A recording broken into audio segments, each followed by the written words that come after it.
دوستو 20 رمضان المبارک کی نماز عصر کے بعد مسجد میں سنت اعتکاف کا اہتمام کیا جاتا ہے، اور وہ ہمارے معاشرے کی بہت خوش آئند بات یہ ہے کہ اس میں زیادہ تر نوجوان اور کم عمر بچے اہتمام کرتے ہیں اعتکاف کا۔ لیکن اکثر دیکھا جاتا ہے کہ مسجد کمیٹی یہ اعلان کر رہی ہوتی ہے کہ 18 سال سے کم عمر بچے یا جس کے NIC نہیں اس کو ہم اعتکاف فارم نہیں دیں گے اور اعتکاف میں بیٹھنے کی اجازت نہیں دیں گے۔ تو پاکستان کی قانون کے تحت تو وہ 18 سال سے کم والے بچے ہوتے ہیں، لیکن اسلام کی روح سے وہ بچے نہیں ہوتے ہیں، اعتکاف میں بیٹھنے کے اہل ہوتے ہیں، کیونکہ اسلام میں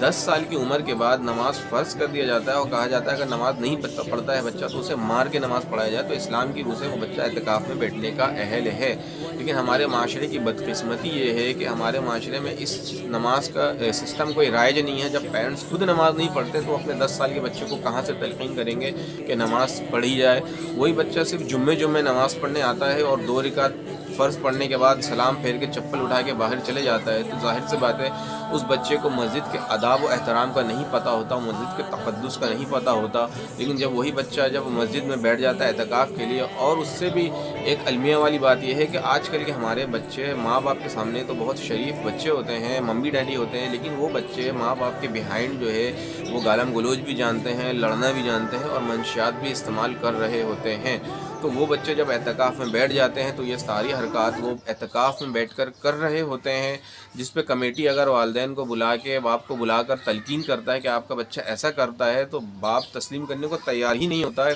کیونکہ اسے پتہ ہی نہیں ہوتا کہ میرا بچہ ایسا بھی ہو، سمجھتا میرا بچہ تو بہت شریف ہے۔